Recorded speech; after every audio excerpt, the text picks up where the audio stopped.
Bismillahirrahmanirrahim. Assalamualaikum warahmatullahi wabarakatuh. Alhamdulillahirabbil alamin wa bihi nasta'in ala umuri dunya waddin. Asyhadu an la ilaha illallah wahdahu la syarika lah wa asyhadu anna Muhammadan abduhu wa rasuluhu la nabiyya wa rasulullah ba'da amma ba'd.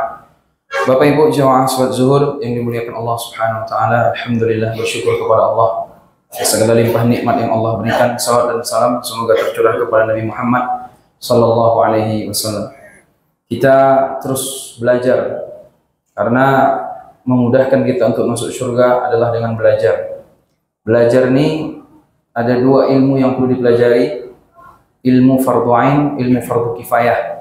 Ilmu fardu ain, ilmu yang mau tidak mau harus dibelajar, kalau tidak dosa, dan nanti itu yang ditanyakan Allah. Tapi kalau ilmu fardu kifayah, sebagian orang belajar, yang lain tidak belajar, tidak apa-apa dan tidak tercela. Bahkan sebagian ulama mengatakan kalau orang sudah banyak belajar, kalau bisa dihindari karena menghabiskan umur di dunia ini. Jadi jamaah yang dimuliakan Allah Subhanahu wa taala, salah satu syariat dari sekian syariat Islam yang paling penting adalah syariat sholat. Maka kita belajar bagaimana tata cara sholat dengan baik, bagaimana setiap gerakan-gerakannya, sehingga jamaah ada penelitian kalau orang sholatnya benar maka badannya mesti sehat, karena semua gerakan-gerakan sholat itu membuat badan kita simetris kembali, mulai dari berdiri, angkat tangan, semuanya. Meskipun niat kita sholat bukan untuk sehat, niat kita sholat memang untuk taat sama Allah. Dan inilah satu-satunya syariat yang tidak ada tawar-menawar. Mau sakit sesakit apapun, selama akalnya masih aktif, maka selama itu wajib dilakukan. Bapak Ibu, kalau ada keluarga masuk ruang ICU, masih sadar, tidak bisa bergerak, tangan kaki patah semua, tapi dia masih sadar, kemudian dia matanya masih gerak, atau dia matanya nggak bergerak lagi, tapi sekali lagi dia masih sadar, wajib sholat itu. Meskipun nanti sholatnya pakai isyarat hati, karena ada 5 dia, tidak bisa berdiri, duduk 2, kalau tidak duduk berbaring 3, kalau enggak isyarat mata 4, kalau enggak hati. Jadi tidak ada istilah oh sakit tidak sholat, pas sakit mati tidak sholat dia, su'ul khatimah. Jemaah yang dimuliakan Allah Subhanahu wa taala, maka daripada itu kita terus mengkaji tentang sholat ini. Kemarin kita sudah mengkaji bahwa di antara cara takbiratul ihram, cara mengangkat tangan, yang jelas takbiratul ihram adalah mengucapkan Allahu Akbar. Itu yang takbiratul ihram itu yang kalimat Allahu Akbar.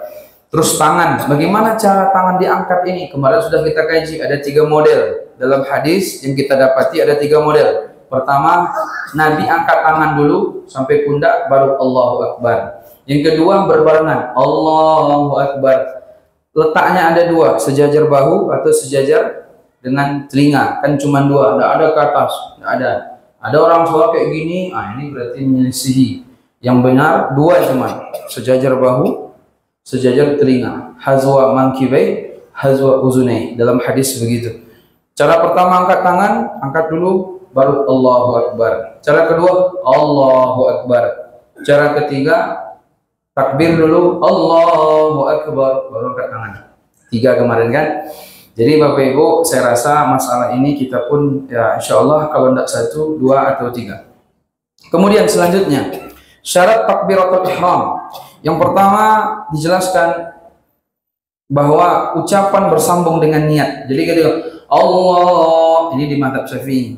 Jadi ketika angkat tangan tadi berbarengan dengan jadi ketika dia mengucapkan Allahu Akbar, niatnya di situ. Allah, maka agak lama. Sebagian agak lama kan karena dia pasang niat. Tapi mazhab lain sebelumnya udah diniatkan Allahu Akbar. Jadi itu yang syarat pertama. Kemudian yang kedua, diucapkan dengan mulut, tidak bisa pakai hati aja. Udah takbir, udah di hati, tidak bisa, dia harus dilafazkan. Jadi kalau ada orang sholat Pak, kita lihat dia sholat dari awal sampai salam mulut begini ya terus. Ini ngapain dia? Melamun apa dia?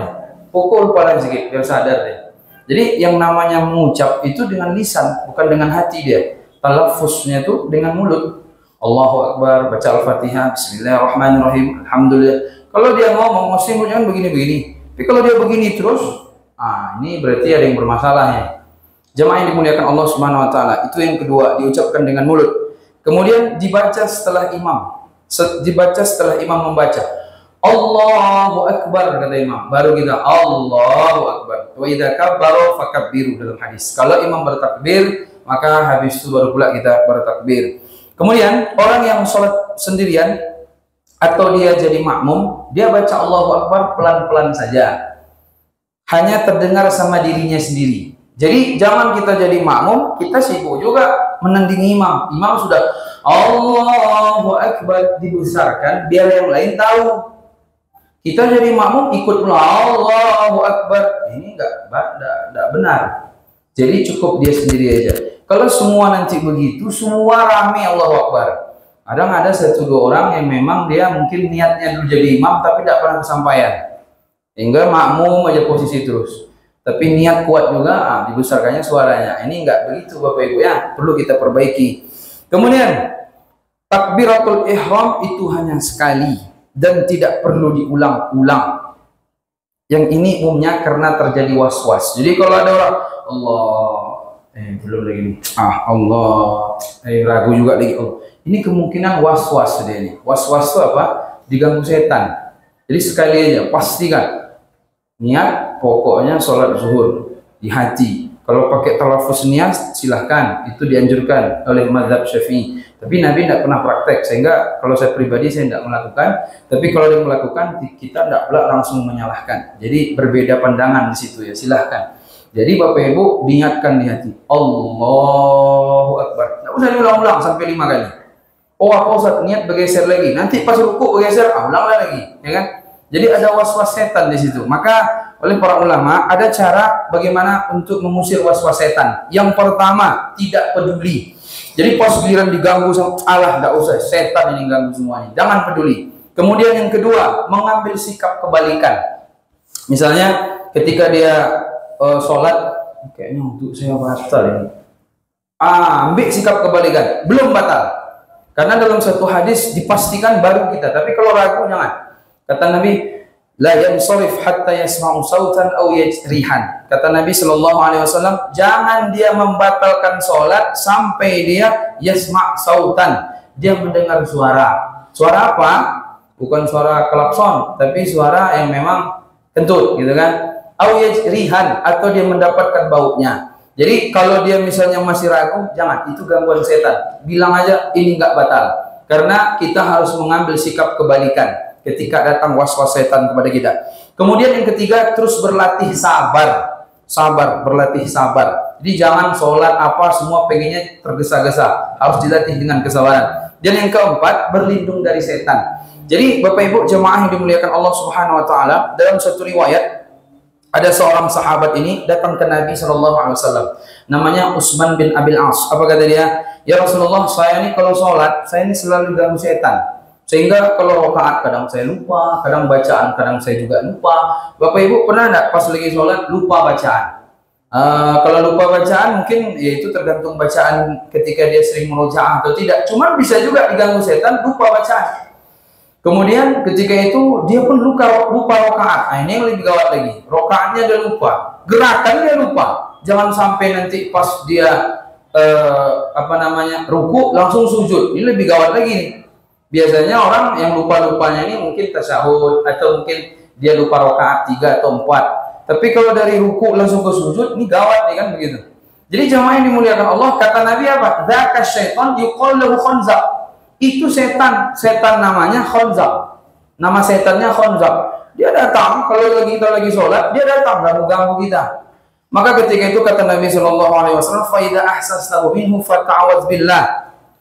Faidah astastahu fata'awaz billah minhu watfil ala yasarika salasan. Kata Nabi SAW, kalau kamu diganggu sama dia, maka minta perlindungan kepada Allah, mengucapkan a'udzubillahi minasyaitonirrajim. Jadi kalau Bapak Ibu lagi sholat, lalu seolah-olah ada gangguan-gangguan pikiran macam-macam, baca a'udzubillah aja, tidak batal. Memang begitu anjurannya, a'udzubillahi minasyaitonirrajim. Kemudian watfil ala yasarika salasan, dia agak ke sebelah kiri memberikan sedikit hembusan, ada ludah dikit aja ke kiri, tidak batal. Dan itu membuat setan lari. Jadi kata Utsman bin Abil As, setelah saya praktekkan seperti itu, akhirnya setan itu pun lari, tidak mengganggu saya lagi. Jadi Bapak Ibu jemaah, inilah diantara cara bagaimana untuk menghilangkan was-was. Kemudian yang kelima, pelajari cara ibadah yang benar. Karena kalau kita beribadah dengan cara yang benar, maka ketika itu keraguan kita hilang, sehingga kepastian yang hadir, sehingga tidak ada yang membuat kita ragu-ragu segala macam. Bapak Ibu jemaah yang dimuliakan Allah Subhanahu wa taala, apa hikmah kita mengangkat kedua tangan ketika takbir? Kata Imam Nawawi, yang pertama mengikuti sunnah Nabi, itu satu. Yang kedua, pengagungan kepada Allah. Kita agungkan Allah dengan angkat tangan. Yang ketiga, isyarat tauhid. Kemudian yang keempat, untuk memperhatikan bahwa kalau ada orang sholat di belakang kita, kita jadi imam misalnya, atau kita jadi makmum, di belakang sana orang tidak tahu orang udah takbir atau belum. Karena zaman dulu Bapak Ibu kan tidak ada mic. Jadi bagaimana? Lihat tangan diangkat. Oh, berarti sudah takbir orang nih. Itu diantara fungsi kenapa disuruh angkat tangan. Kemudian yang kelima, diantara hikmahnya adalah bahwa dia pasrah dan tunduk kepada Allah. Bapak Ibu kalau lihat ada orang dia dalam peperangan, perang, jadi tawanan, angkat tangan kan? Ampun Pak, saya menyerah. Begitu pula lah hikmah di antara angkat tangan, bahwa dia menyerahkan semua kepada Allah. Dia tunduk kepada Allah dengan angkat tangan tadi.